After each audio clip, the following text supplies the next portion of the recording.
Hello, welcome. Lovely day. Just the right day to be indoors. And first of all, I should tell you who's on the panel. At the end is a great friend of mine, I must declare, Colin Tudge.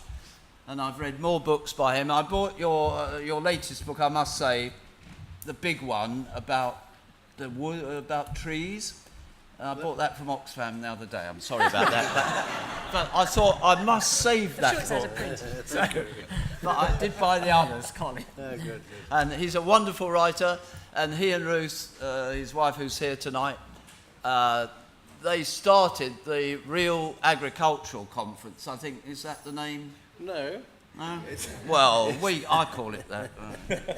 The Oxford Real Farming Conference. Yes, the Oxford Real Farming Conference. But it was invented to counteract the Oxford Farming Conference, which is the voice of the NFU and the government, especially the present minister, pro-GM and anti-badger, and, against people generally. Anyway, I mustn't get political. So he invented this marvellous alternative conference, and it's fantastic. We all go down there, have a wonderful time, meet people you really want to meet, and I have to cover both conferences, which is a slight embarrassment at times. Anyway, so that's Colin. Next to him is Kevin Gould, who I'm glad to say also, like myself, lives in Shepherd's Bush. Yeah. Sure do. He accused me of being trendy. I've been here many years before him because I'm much older than him, and I'm older than anyone here probably, but there we are. But welcome back to Shepherd's Bush. Thank you very much. Thank you. Kevin, you write for The Guardian, you're a journalist Guardian, and you write Eat Like a Local Saturday travel section. Yeah, I write about food and places, really, in The Guardian, and do travel features for them. I also write for most of the food magazines, but always about the people who produce food, because that's the link that's usually lost. Indeed. In talking about food. Yeah. Well, not to bore you, I could go on all night. I mean, do stop me. How long have we got? Another thing Colin is involved in is the Agroecology Committee, all party at the House of Commons. That's right. Now, you also started that. I don't know why he lives in Oxford, I don't know. But we were there, weren't we? And that's a marvellous sort of, we try and get politicians to discuss matters like pollination. There was a marvellous meeting about pollination long before anybody else. And then a lady from the House of Lords said to me, you had a whole conference about soil. And she said, this is coming back to, I'm mentioning it because Kevin said that about the producers. And she said, do you know, the word soil has never been mentioned in the House of Commons. There you are. Yeah, wonderful. Yeah. It shows, actually. It shows. It does. I know. Quite a lot of manure in there, though. Not to mention soiling. Yeah. Anyway, I push on.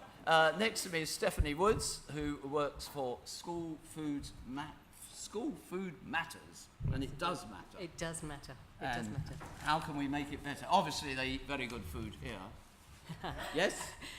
Sodexo, is it? Who is it? Supply? Eden Food, right. Are they good? Well, I don't ever comment on a caterer per se. I will always comment about the service, because caterers deliver what you ask them to deliver. So that's the challenge. So it's actually Stephanie Wood, and the charity is School Food Matters, which is a small charity based in southwest London, campaigning around school food and promoting food education. Right, so we'll come to this side, and all the way from Australia, and they wondered if you turned up when I turned up. I was at the back eating biscuits, I think. So. Right. And I won't mention rugby or cricket, because we win both. No. Tomorrow. Not till tomorrow. Yes, Yeah. Ben Stockwin, yes? Yes. And you're CEO of Primary Industries Education Foundation Australia. If you can tell us a bit about what that is. Yeah, it's a relatively new organisation. We've been operational for about 3 years with a peak body for primary industries education in Australia, so food and fibre. We say primary industries because we're agriculture, fisheries and forestry. So the terminology we use for schools and in the curriculum is food and fibre. We mainly a strategy rather than a program, and we strategically coordinate activities, resources and initiatives from kindergarten to year 12 related to food and fibre education. Excellent. And now I come to the professor. He raises his eyebrows because I'm not an academic. By far. Some people say I'm not either. Anyway, Professor Murray Saunders, Director of the Centre for the Study of Education and Training, Department of Education and Research at Lancaster University.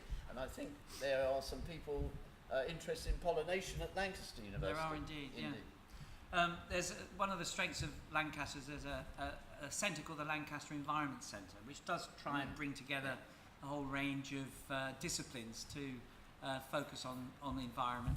I mean, I'm not actually involved with them, although I do have some connections. My main, I guess that the reason I'm here is because we've been collaborating with School Farms Network to undertake research on the experience of having school farms within the school grounds. So we've been doing that for, I think, for about 2 or 3 years. We've undertaken surveys. We have a group of case study schools that are working on those areas now. The interesting thing is that it's the youngsters that have formed the research teams to undertake research on their own experience. Right. Have you seen the farm here yet? Oh yeah. Well, Good. we had our lunch there. Ah, right. Beautiful, beautiful. And had they grown any of it? Well, we had a demonstration in which some aspects of the dish that was demonstrated were grown in the school farm. Excellent. So now we come to you, the audience. First of all, are there any questions you'd like to ask? Somebody in the audience, we've got a microphone, we will come to you. And we'd rather you ask the questions rather than us, well, me, rabbit on. These people are far wiser and have far much more I'll to kick say. off with a question if you want. And I'll aim it first of all at Kevin. There's been a lot of talk today, when we look at growing, how we make growing sort of attractive to young people. But not just, to make sure it's attractive to all young people of all capabilities. For want of a better phrase, how do we make food sexy to young people so that they want to actually go out, eat healthy as opposed to going to the local chicken shops, McDonald's, etc. So how do we make food sexy? I think it's a great question, and the same question was put to me in 1995 at a similar conference where the question was, how do we get kids to cook? And we were lucky because we had people like Jamie Oliver who said it's okay to cook if you're a bloke. In fact, it may even help you to pull, which was the subtext of his entire career. And look how successful he's been. So, I think that has to happen for, I don't want to call it gardening.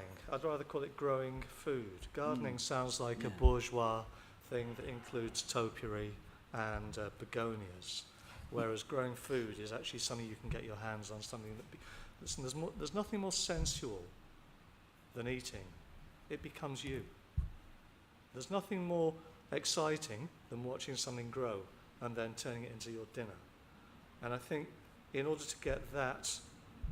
for that to be something pertinent for kids, what we need is role models in the same way that Jamie was for boys to cook. Now, where they are, I don't know.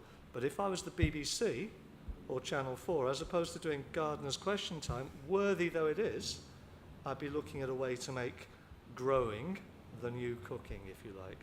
And we can only hope that that'll happen.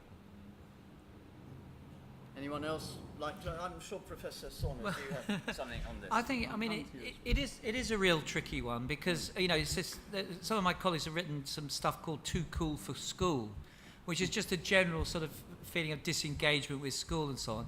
So I think we've got the same kind of problem, really.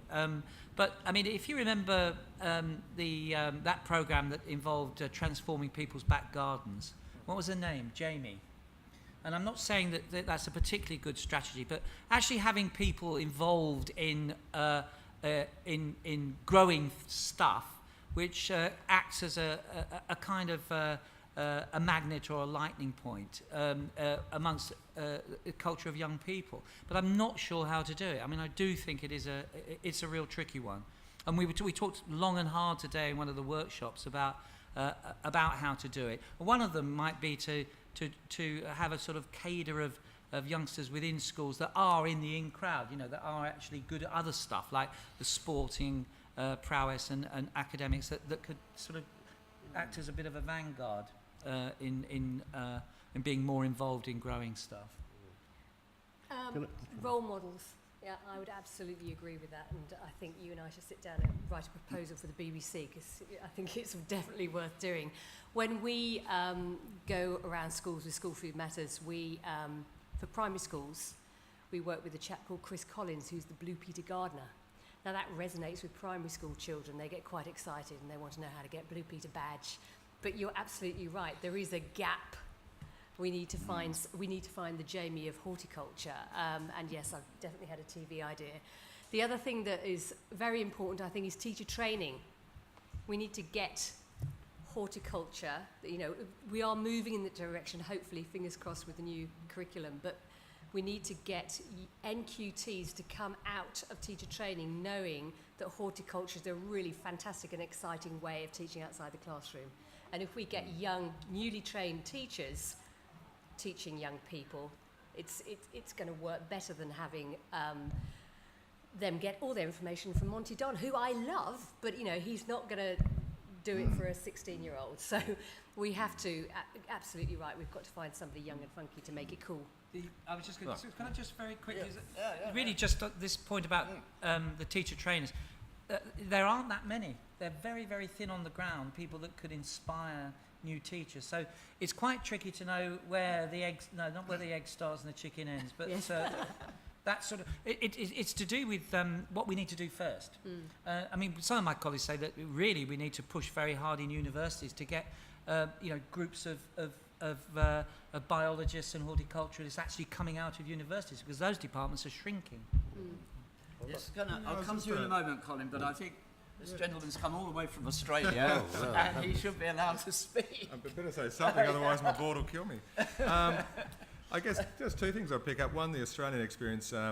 We recently, it's been the idea of agricultural education and this, it's been raised quite heavily at a government level. To date, I think, as governments do, and having a wonderful federal system of government we do in Australia, there's been no less than 3 government inquiries into agricultural education and associated matters. And the national one that came out of the Senate into agribusiness training, one of their recommendations was that the Council of Deans of Agriculture should work very closely with the Council of Deans of Education to embed a significant part of agricultural education into the pre-service teacher training, so that we did have teachers that were skilled and trained, recognising the fact that unless we train teachers, they're not going to be able to deliver the content to the student. And certainly at a primary level, the biggest influence on the child outside of the parent group is that teacher. So if we can have teachers embedding that in the curriculum and in the classroom so it doesn't seem strange or foreign, I think it's a great way to go.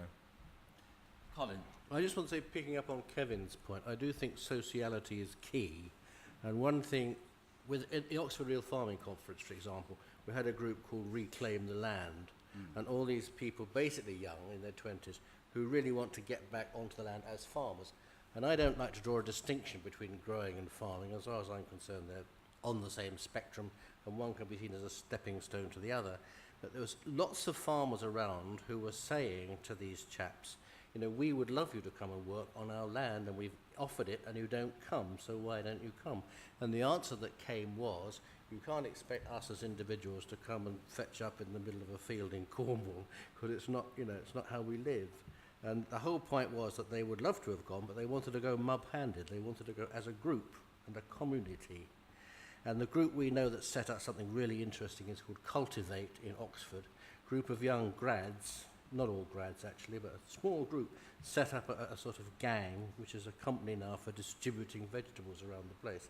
And again, the point is it's the sociality of it that makes it work. It doesn't, in a way, it doesn't matter what the activity is, but that's key. I'm grateful to. I'm grateful to Colin for teaching me the word sociality. At the same time, in the light of the news that we've heard in the last couple of days, which is that, surprise, surprise, a large percentage of kids in their teens suffer from depression, I would take your point even a step further and say that a lot of this depression comes from a feeling of lack of sociality and lack of contact. So if you can get people together to grow food, and you can then get them together to cook food, then I think this would go a long way towards, if you like, re-socialising people that feel alienated. And I think this is a major problem for our kids, and one that growing food addresses very, very well. So this should become a very hot topic for now, if only enough publicity can be given to this sort of initiative. Well, it's partly editors of papers. I don't know the editor of The Guardian, but Harry Potter, his name is. yes. Is it? Well, Alan Rush Roger. I do find as a freelance writer about agriculture and various matters that editors aren't really interested at all and never mention the word agriculture. Newspapers used to have agricultural correspondents. They don't now. And this is a more important time to have them than ever before. But there we are. Stephanie, you Just one point, whilst Kevin and I are waiting for our TV programme, wouldn't it be wonderful to have a network of ambassadors and advocates of young people who have benefited from this experience? We heard today a couple of the Phoenix post-16 students who they came into our session and talked about their experiences. It was just a moment, but it brings it to life. And I have heard there's a wonderful project in London called Global Generation. I don't know whether you know of it. And they have planted a skip garden outside the Guardian building in King's Cross. And they get young people to come and work and learn about horticulture and have enterprise experience. They have bees, they go and sell honey, they do beauty projects and make products out of the honey. And I've heard those young people speak at events, and they are so inspiring. And if anybody can make it cool, they can. But the problem is, they speak to us lot. They don't need to be speaking to us lot, they need to be speaking to other students. So if there was a network where we could make that happen, that would be very powerful, I think. Yeah, there's another very good thing. I'm sorry to go on about London for people who don't come from London, but there's a thing called Cultivate London in Brentford, and they, I wrote a piece for the other day saying it's the biggest allotment in London, really, and it's on land lent to them. They move all the time, polytunnels and the rest of it, and the idea there is to give young people employment. So they get unemployed young people, they work for nothing, but they look after them, and then they go to farmers markets like West Ealing tomorrow, they sell, so they're learning all sorts of things. They're learning selling, they're learning growing, they're learning potting up, and it's become, within a year and a half, I think it's a fantastic thing. But if we can join all these things together, it'd be wonderful, wouldn't it? I mean, any hope from Australia? Well, look, hopefully a little bit. We conducted a national survey of student and teacher understanding of food and fibre and its production a couple of years ago, and that had some amazing results in terms of the typical stuff. But is there around. much growing going on? I mean, Well, in Sydney, where I was at one point, I mean, is there much more land than we'll ever have? Yeah, the same. Don't forget we're a very urbanised population, however. So so there's a fair proportion that live in that Sydney basin. 76% of people who live in the Sydney basin have never seen a working farm or anything like that. However, the survey that we released indicated that 76% of primary schools surveyed had some kind of school garden operating. The challenge for the foundation is to make sure that those gardens are an embedded part of the school curriculum. So it's not, I'm going to do a normal lesson that's now. We must come on to, I think. Not going to do a normal lesson now, I'm going to go out into the garden, because invariably you go out there every second Wednesday afternoon. If the kids are a little bit flighty in the afternoon, you'll send them out there, or Big Johnny to go and pull some weeds. So you would like to get to the stage where, and this is, I guess, getting at the heart of how do we encourage people to do this, by not seeing it as something divorced or separate from their everyday lives, seeing it as a natural part of their everyday practice, and by embedding it in the curriculum, you've got fantastic role models in the teachers, and they see the benefits rather than just being outdoors and doing a nice activity. Can I just pick up this idea of ambassadors? I mean, one of the schools that we've worked with have internal farm ambassadors, they're called, and this has really worked quite well, because there are people on waiting lists to be the farm ambassadors, and that means that they get to coordinate some of the activities within the school farm. This is a primary school, by the way, and they also set the agenda in terms of some of the conversations. So I reckon you're right. The notion of an ambassador, if it can work internally, then perhaps through things like this. I'm looking at Ian, because things like the school School Farms network, there's absolutely no reason at all why we can't begin to build a network of youngsters through the schools that are involved in the network, and that could be quite a powerful vehicle. You say you looked at Ian there, Farms Network. Yeah. Can we come to a few of the audience to join in? I think it would be a good idea. I was waiting. Well, you started this, so can we talk? You know, somebody. We would like now you to join in this conversation with us, please. Yeah, excellent. Working? Sorry, hello, Yeah. my name is Tilly Collins and I'm a governor here, but I'm also a lecturer at Imperial College and at Harper Adams University, which is an agricultural college in Shropshire. So this is my topic in many, many ways. Yes. And one of the things I'm really interested in is how you empower primary school teachers. Can you hold the microphone just a little nearer? How do you empower primary school teachers to have the confidence to deliver nature and horticultural teaching across the curriculum? How can we get to them and help them to be strong about being able to even identify the trees in their playgrounds, which many cannot do? Well, we got someone else, so we'll listen to them, and then I'll open it to you. Just to make a comment on that, there was a lovely system whereby people could get free expert help from practitioners who were working 4 days a week in their own school, 1 day a week to do exactly that. It was called ASTs, and Mr. Govers closed them down.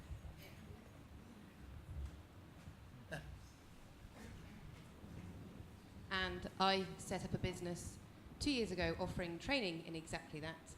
And no one can afford me because everyone has had their budgets slashed. So, hello, I'm here. I have my business card. But no one can afford it. No one can afford it. And the head teachers are pro it. The amount of enthusiasm I come across when you get into a school is overwhelming. But their confidence is lacking. And the finance is not there to sustain these projects. You can set them up, but they take money, and it just isn't here.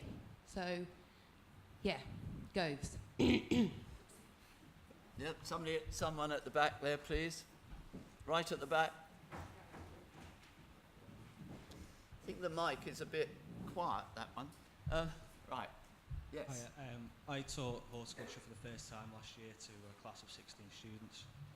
Of that 16, it was a level 2 BTEC, 3 are going on to horticulture. Yeah. Sorry, can you, I need them, it's not your fault, the mic is not working there.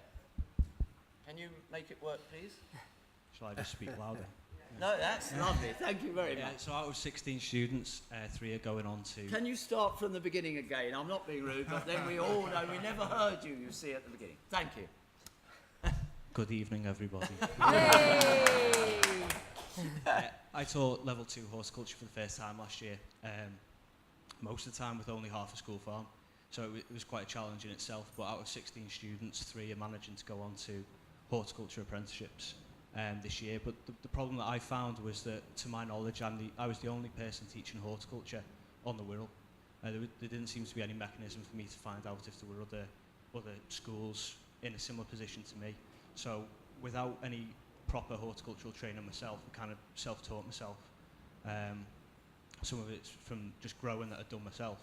Yeah. I kind of struggled through the whole year from scratch, and I think that my experience was it was quite isolating. Whereas with animal care, there's a bit more around me, but horticulture, I was on my own. Can I come to, we'll come to more people in the audience in one moment, but that's very, very interesting what you're saying. Professor, I think this is a moment for Lancaster University. Well, I do. Well, I mean, I think you, in the work that we've done, that idea of isolation is not unique.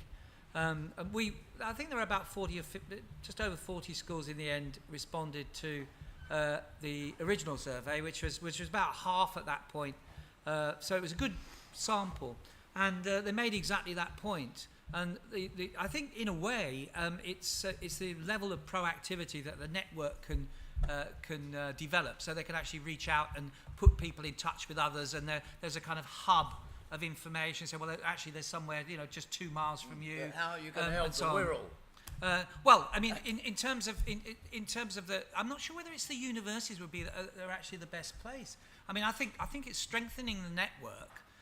What I'm worried about, though, is this point about the dearth and the contraction of horticulturists within the university system. It's dying. It's really dying, and the reason is because other areas like environmental science are sexier. And appear to be kind of very, very different. But of course they're not. They're actually very, very closely related. But I think, this lack of sexiness and lack of coolness is definitely up there in higher education as well. And that's, I think, in a way, is the root cause, that we've got the disciplinary area there, which is weakening. If that discipline isn't strong, then we can't train teachers. And then if there aren't any trained teachers, then it's not a strong area of the curriculum. So I think there's that kind of cycle. It sounds a bit depressing, actually, but it's how to strengthen the discipline within universities, which I would say was quite important, part of the picture. Do you want to come back on what you said? I'll come to you, Colin, in a minute. Yeah, I think you're right about the lack of especially in ITT training. I know when I did my ITT course, it was only 4 years ago. There was very little that looked at alternative views of science education. I'm technically speaking, my contract as a science teacher, although I don't teach very much of that anymore. But I think moving forward, we're going to have even more of a problem, because animal care and horticulture as level 2 qualifications are now being taken out of the school's headline figures. So there's less incentive for a head teacher to choose to run subjects like that at their school, because it's not going to benefit them anything in terms of how they're judged. Now, that's really depressing, and Michael Gove sucks. But we're amongst friends, and it's down to the teachers that passionate about it to drive it forward. But I think somewhere along the line, I mean, it was on Countryfile not that long ago. They did a special article about the growth of the horticulture industry in this country, how it's just waiting to kind of boom. There's loads of jobs available, and for me to have 16 students in the very first year and 3 go on to apprenticeships, to me that's quite successful, and I'm quite happy with that. And hopefully it'll continue in the future. Colin first, and then I'll come to Kevin. No. I just wanted to pick up on Murray's point, why agricultural and food faculties are failing in universities. I mean, when I went to university, there was a huge agricultural faculty, now closed. There was a huge one in Oxford, which I didn't go to, which is now closed. And there were loads of agricultural research councils, all closed. One of the things that's happened over the last 40 years is that the government has actually abandoned agriculture. This is worth noting. It's abandoned food and agriculture. It has handed it over to the corporates. As a result of that, or connected with that, agriculture has become what is now called agribusiness, highly industrialized, and frankly, it's a very unattractive subject. I can't imagine why anybody would want to go in and practice industrial agriculture and be a part of that, basically about how to get grants, how to grow things for export, whether people need them or not, how to grow GM crops, all that kind of stuff. It's actually not pleasant. The other thing is that the number of people in farming now is getting fewer and fewer and fewer.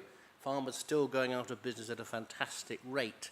And if a bank in this country closes in Scotland and there's 300 jobs lost, it's on the national news. We're losing, I think, about 1,000 farmers a month, and nobody bats an eyelid. I mean, that's a huge industry being lost before our eyes, and nobody seems to care. And how will we cure that, though? Wait a minute. I'm getting to that. We've got, at the moment, we've got 1%. This is where we're getting to the point. At the moment, we've got 1% of people, roughly, in this country, of the workforce, roughly, working on the land. If we had agriculture that really worked, we would have about 10% of people working on the land. That means we need about 10% more farmers. That means about 1% of the kids, 1 in 10 of the kids that you teach should be thinking seriously about going into agriculture. That makes it huge. That doesn't make it this marginal thing that we're talking about. The second thing is that it's now become obvious to everybody except what one might call the powers that be, that the way forward for agriculture is through what, I'm just very brief, but it's through what's generally called agroecology. And that means instead of the huge monocultures that we now have very, very fertilizer and pesticide intensive, etc. What we actually need, if we're serious about feeding the world, as the expression is very, very complex farms, polycultural farms, low input, which largely means organic. That becomes an exercise, not in opening packets and chucking it on the ground, which when I worked for Farmers Weekly was called farming by numbers, but exactly the kind of thing that Murray is talking about. In other words, an exercise in applied ecology. Then it becomes very, very interesting, very, very sexy. It seems to me that to get from where we are to where we want to be, we have to dig very deeply indeed. We all ought to be angry. I'd love to see the teachers get very, very angry about this. I agree with that. Yeah. I absolutely agree. At the moment, there doesn't sound to me, just as a naive listener to all of this, doesn't sound that there's a unified voice who are insisting that kids learn how to grow food.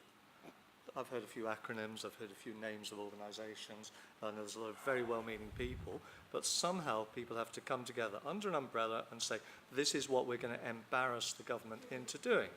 Now, whether that's in a school that feels they don't have the budget and they don't have the facilities, whether that's window boxes, to me it doesn't matter. It's all about getting kids closer to the food that they eat. And, it'd be a great PR campaign. Can you imagine doing scarecrows with Michael Gove's face on it? You get in every newspaper. And that's the only way that this is going to happen. I agree entirely with Colin. I've been an advocate for organic farming since 1991 and have written widely about it, but actually it's not what this government or the previous government or the one before that wants. So what we have to do, if you like, is to embarrass them into action. Or just do it. Just do it.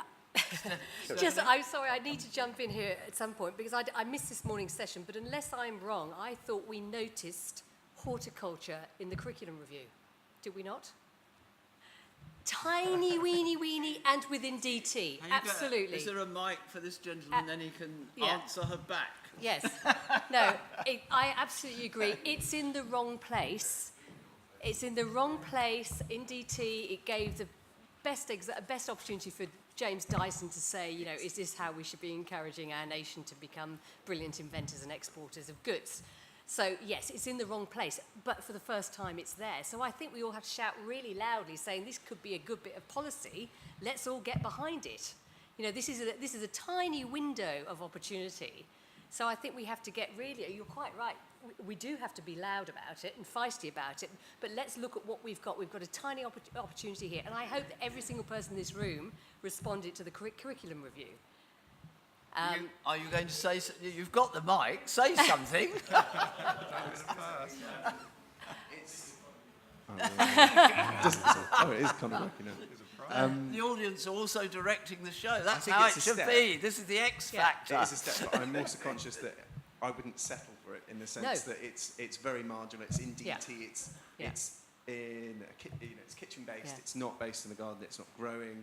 I wanted to talk about the actual problem that I perceive it as is more Ofsted, because I used to be a secondary teacher, then I converted to primary, and I see it as Ofsted creates teachers that teach to hit targets. So it's numeracy and literacy, and heads want to hit targets, and so they focus on numeracy and literacy levels, 2 points progression a term, and you get into that cycle, and it's not important. I mean, teachers can adapt their practice easily. I used to be a geography teacher, then I converted to primary. As long as you're focused and enthusiastic, it's possible. So I think that's where the system is faltering, because we're jumping through set hoops that limit creativity, enthusiasm, and I see that as a real barrier, really. And please don't mistake me for thinking that the government is going to do anything about this. It's just a moment for a conversation. And none of us in this room will stop what we are doing in the voluntary sector, in the charity sector, to keep food education and food growing in schools. We will keep going.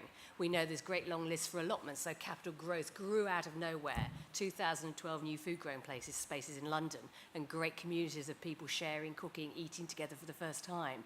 None of that's going to stop just because Gove thought it would be quite a sexy thing to nip into the curriculum, but it just is an opportunity for a conversation. That lady there, I will come to you in one moment. So. The conversation that we seem to have been having all day is about the problem of getting this happening. And then what you were all saying up there is that we all need to make, write something, do something, get together and make something happen. While everyone is here together, really with the same opinion and coming from their own little corners, but with the same goal, shouldn't we be doing something today to all get together and write something and sign something and say, this is what we all want to happen. We're all coming from different places, and this is what we'd like to happen. We're coming from all over the country. Yeah. Terrific. Well, Terrific. Yeah, Absolutely. if I might interrupt, I will call the panel in again, but I was at the bee pollination conference last Friday, and they said there that they got the bee onto the government's front line because they used the bee, and all the public love bees.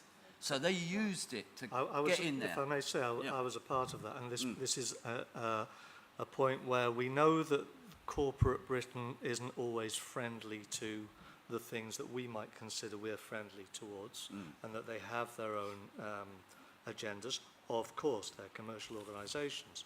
However, I designed and ran the Rouse Honey Save the Honeybee campaign with their money. And, we won PR Campaign of the Year, and that was the seed that allowed this to happen, with bees being front of mind, if you like, for the government. So actually, there's an argument for getting corporate entities involved in your local area to help you achieve your end too. You help them, they help you. B&Q, I think, are. B&Q. Yeah. Sorry. Can I just still on? Can I say so? This thing about getting together is precisely what we're doing in Devon. We've got a food partnership, Grow It, Cook It, Eat It, and we're trying to we are involving a lot of national players like Garden Organic, who are here today, Food for Life Partnership. We've got Resource Futures, and lots of local players, people that go into schools to do anything to do with the food cycle. And we're forming our own, we're doing our sort of visioning and getting our constitution together. And that's just for Devon, but I'm already thinking I want this to be bigger. And also, I don't want it to be just about food. I want it to be about wildlife, and I want it to be about a wider sustainable agenda as well. But some of the other members of the group are trying to calm me down a bit, aren't they? Yeah. Ashley's he's on the group as well.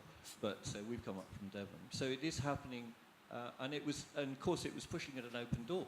Everybody thought it's a great idea to join up, because when you joined up and you're working together, you can precisely put those arguments about the workshop we've just done on school dinners, lots of the stuff that we've done today, and it is happening in these little pockets. And like you say, there's so much happening. There's an opportunity today for lots of people. I will come to that lady over there who wants to ask a question. Yes? I'm looking at you. Yeah. Did you not hold your hand up? You want? But I'll just come to this gentleman first, because he's been waiting a long time. Yeah, I guess it's just 2 points. I think we passed on it a while ago. I don't think we actually addressed your question about how to encourage primary to be taught at the primary school level. So I think certainly the approach of the foundation in Australia that's been successful so far is essentially to make it easy as possible for a classroom teacher to be able to deliver the content and to be able to do it. Now, if you look at the reverse of that, if there's 2 things that are going to stop a teacher from being able to do it, 1, don't link it to the curriculum, and 2, charge for it. So the opposite of that is make sure it's linked to the curriculum. We make those links explicit for them, particularly to maths, science and literacy. They're the 3 big ticket items in Australian education at a departmental and strategic level at the moment. So we make sure maths, science and English are explicit in what we're doing. We also provide a range of contacts and resources through a network to be able to take that first step. Now, there's a range of different programs that encourage school gardens in Australia. Everything from a competitive grant type process, a garden program led by a celebrity chef, in Australia that gives the school a $70,000 to $80,000 grant in the first year to establish a beautiful, rock garden and a nice kitchen and employ a staff member. However, after that first year, the on-costs are then borne by the school, which is a significant cost. But then there's a wonderful free resource we've provided to schools that teaches them how to grow a garden out of a hay bale and what to do with it. So essentially to make it as easy as possible for teachers to be able to do it and take away all the reasons why a principal or whatever would say no. And then as much teacher training as possible. I'm not sure about teachers in this country, but we joke about teachers, and being a former teacher and principal, I'm allowed to say it. We joke about teachers sometimes having a God complex, which is if they're not all-knowing or powerful about a subject, they just won't teach it. So we would say if our foundation's main audience is the teacher rather than the student, and that's the provision of resources and the provision of teacher professional learning. And just picking up on the point here, our success in getting content into the curriculum and getting primary industries education on the government's radar has been having a united strategic body as a peak body. In 2010, just before we kicked off and became operational, we held a national workshop, 200 odd people involved in this space from around the country.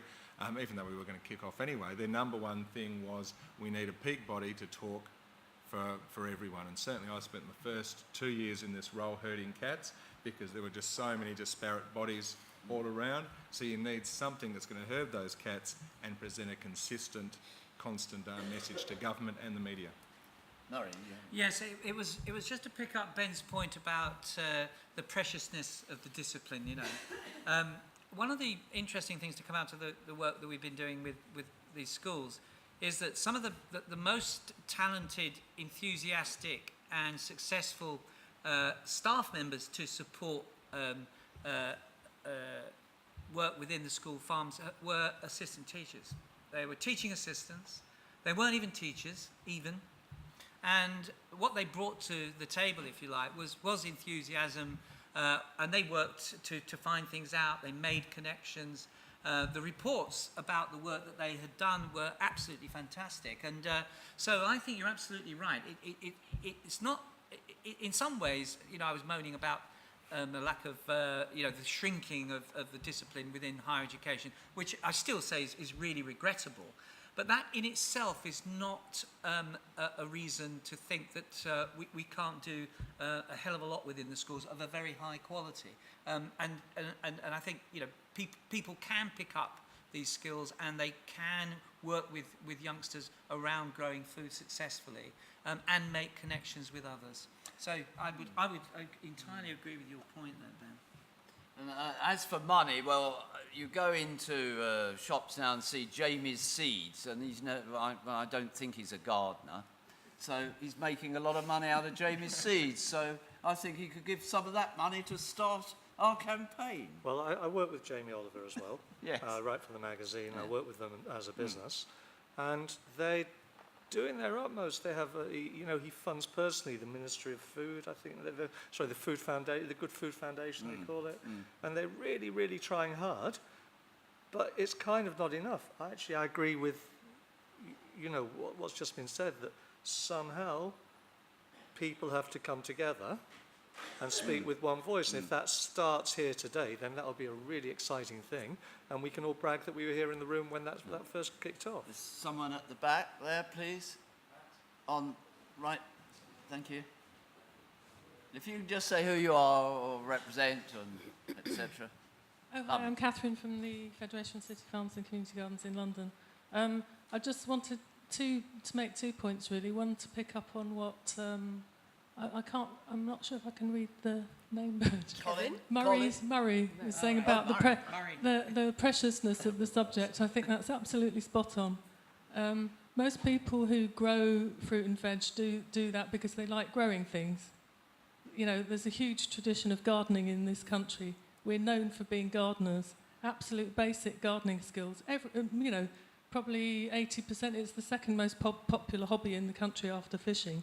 So there's an awful lot of skills and experience just in everybody, not just trained professionals or whatever, that's there just to tap into and to encourage. And the other thing was to pick up on what Ben. Ben. Ben was saying about networks. There's loads of helpful networks out there. I know London, I guess, so there's the London Environmental Education Forum for people involved with environmental education, and all sorts of other networks to help and support people who are interested in growing. And if teachers don't have the skills and experience, as a lot of them are really anxious about anything which isn't in their area, but they do want to support growing and everything, do get in touch with their local voluntary organisation that has all the expertise, because that's exactly what Phoenix School Farm has done in its partnership with Hammersmith Community Gardens Association. And I think that's been, okay, I'm sort of slightly biased, but I do think that's been a major factor in the success of this school farm. Thank you. Stephanie? Just one quick point. Just a word about leadership. I go to lots of schools where they do extraordinary things with cooking and growing, food education, school dinners, and invariably it starts with an inspirational leader, a head teacher who is determined that their obligation in loco parentis, the children in their school are their responsibility, and they want the best health and well-being experience for the children.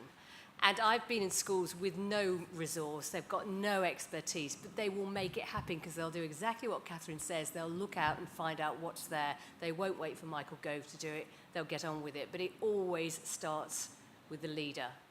So even if you have a really inspirational TA or a parent helper, unless they've got buy-in from the senior leadership team, you will find those opportunities fall away as the people move on.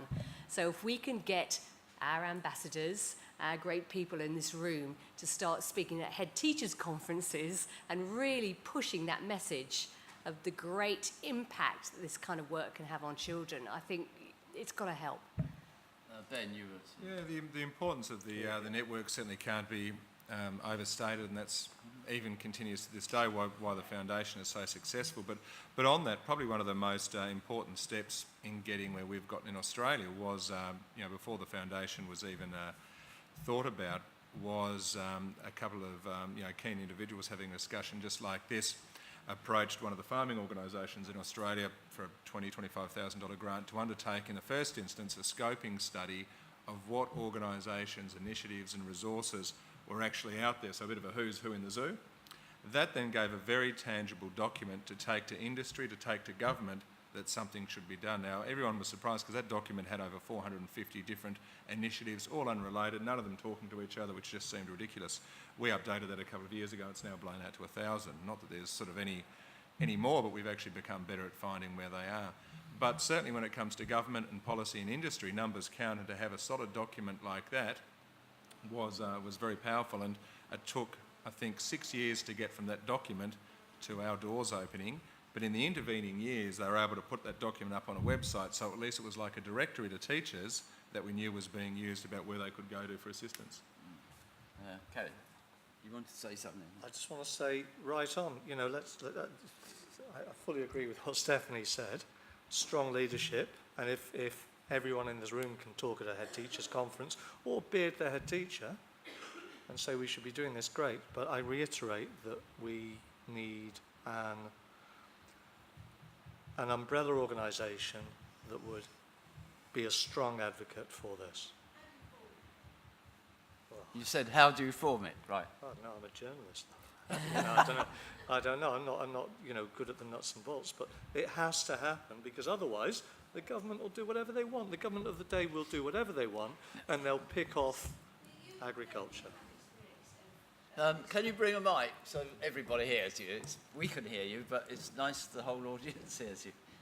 Can you say who you are and what you represent, because you didn't before? Thank you. I'm Colin, and I'm a parent, and I'm starting a cooking club. I'm just a little thing. But brilliant. Well, that's interesting, you see. Big ideas. Right, thank you. No, but you have experience of this kind of unification then. How did that work? How did everyone get together? Well, how did everyone sort of agree, right, okay, we're going to go under that umbrella? Yeah. Oh, look, it's still ongoing. I mean, there's, some would dispute the peak body status and so on, but it's an ongoing thing. We've been doing it for only operational for only 3 years now, and it probably took from 2003 to 2010 for it actually, our doors to actually open and to get the funding, and people think it was a wonderful idea. That document that I talked about before was a critical document to take to government. The other critical thing is to get buy-in from all sectors. So we're a tripartite organisation. We've got involvement from government, industry and education bodies. So I'd say to start off with corralling those three, which isn't easy because in Australia the agricultural industry is very disparate as well. You have dairy who won't talk to meat, and meat who won't talk to somebody else, and so on. Organics who won't talk to non-organics, and so on. So it's very critical that you can get all the same people into the same tent to agree around a broad general purpose, which is one voice for agriculture. But I think certainly you need government support, but to do that you need numbers and data. And particularly, we found the support of our National Farmers Federation critical, which is our representative lobby group for agriculture and so on, because again, they had sway with government. Numbers count when it comes to politics and so on. So to have an organisation like that backing you, and plus you can show that you've got broad support as well, is absolutely critical. No easy answer, I'm sorry. Colin wanted a word. Yeah, it was one of these sort of broad philosophical observations yet again. I'm sure you all know, do you know Paul Hawken, who talks about huge change in society? I mean, basically the idea is you need a sea change, and basically the only way the sea change is going to come is from the bottom up. And Paul Hawken wrote this brilliant book called Blessed Unrest. And among other things, he decided to count all the NGOs, non-government organisations that were really trying to change things in various ad hoc ways. And I think he got up to about 100,000 and then discovered that there were just too many. The point is there are thousands and thousands and thousands of networks out there. The second point I want to make is that the present government is fantastically strong. I mean, Michael Gove blinks and everybody jumps. It's just absurd. If you analyse it, the government got something like 20% of the votes, and this is supposed to be of the available votes, and this is supposed to be a democracy. You have a minority government. You always have a minority government. If you add up all the people who are discontented and who are roughly moving in the same kinds of direction, we want more civil society, more community, etc., etc., it is by far the biggest lobby in the country and in the world. And, what you're talking about, the coordination is the thing. We have talked in our own context about trying to get proper farming organisations going. The herding cats metaphor is absolutely right. We've decided against bigger umbrella organisations in favour of serious organisations that talk regularly to each other. It does seem to me that the teachers are already a sort of quasi-coherent group. I mean, at least you have the National Union of Teachers, a few other things like that. If the teachers collectively decided to take not just growing in schools, but farming and agriculture and growing seriously, and said, we have got to get this on the agenda, this is a thing that teachers are doing, I think that could just be tremendously strong. We'd have a whole professional on side. That would be huge. That's my little contribution to this. There's a voice there, yes. Is this on? It is. Yes. I hope so. Sorry, Ian. Federation City Farms and Community Gardens and School Farms Network pulling together. Can everyone hear him? No, not a thing. Closer to the mouth of the man saying. Right up. Okay. Ian, Federation City Farms and Community Gardens, and we also help to pull together the School Farms Network. And I completely agree with the need. The difficulty is trying to get that common theme that everybody can sign up to. So we have lots of different partnerships. So there's the Access to Farms Partnership that brings the agricultural organisations together to encourage visits to farms, and that's one particular sector, but they're not necessarily going to engage on the school side. There's the growing schools, there's the farming and countryside education. It's trying to decide almost what that common theme is that everybody can sign up to. I had the absolute pleasure to sit in a meeting with Ian, with Lord Curry, when we were talking about this very, very thing, because back in 2007, 2008 academic year, we had a wonderful thing called the Year of Food and Farming. It was a moment when schools were positively engaged, and then came the Food for Life partnership, and all these great things happened. And we sat in that room, and it was really interesting because we were all doing things in a very different way, exactly as Ian describes. And I think we were waiting for the one theme, the one ask, because I'm a very small organisation, we're very focused on delivery. So we have, what's the question, how can we solve it? And we just do one thing. And I don't think we've quite come up with the one thing yet. And that's what needs to happen first. When you've got a clear ask, you can then go to government, to industry, retailers, whoever you want to do to get that, great head of steam going. But we have to agree on what the ask is. And we started something very exciting called Every School a Food Growing School. Started with lots of organisations in this room, and it became the Food Growing Task Force, funded and led by DEFRA. But we still haven't worked out what the ask is yet. So that's the first step, I believe. A voice there, yes? Colleague of Maurice Saunders at Lancaster. It strikes me, looking at the list there, you've got a very good starting point for a draft joint manifesto coming out of this conference. And you then sit down and work out your circles of influence and decide how, from this point here, if you take that little pebble that drops into the pond, you influence the other organisations you're aware of. And that would include all the teaching unions, because on many issues they don't agree. At the moment they agree more closely on education policy than any time in the past, certainly through my teaching career. And I think you try and, you start here and you go somewhere with it. The worry I have is that I'm aware that these organisations sometimes work together.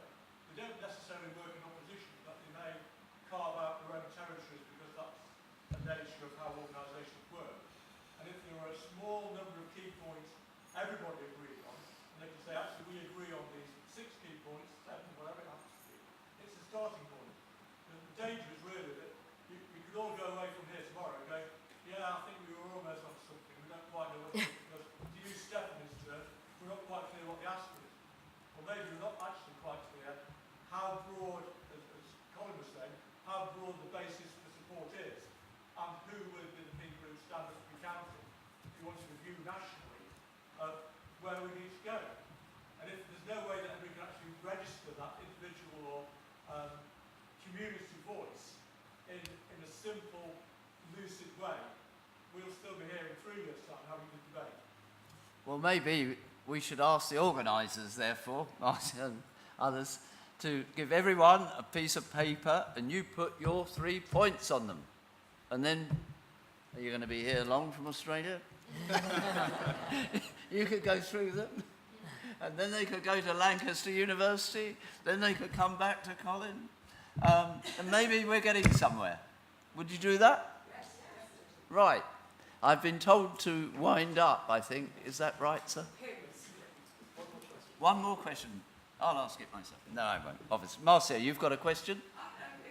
Can we get a mic, please? So everybody hears your question. That's the first time someone told me they can't hear Marsha. I'm Marsha, I work here at Phoenix. Agreeing with Ben and Murray's point, our first year we'll be doing our horticultural post-16. My major problem was actually trying to hire a horticultural teacher that actually lived in London. No offence, Vanessa, we found you eventually, thank God, but after appointing 2 people, they were all outside London. Very, very difficult to hire anyone who's qualified, as I was saying in the world, who's actually qualified to teach this subject. So that's something I think we really have to address as well, and then comments on that, or how we go forward doing that. I think that's Murray, last answer on that? No, well, I can only agree. I mean, I think there's a slight tension between what our friend over there was saying about getting things going within schools, which is not necessarily has to be supported by a discipline specialist.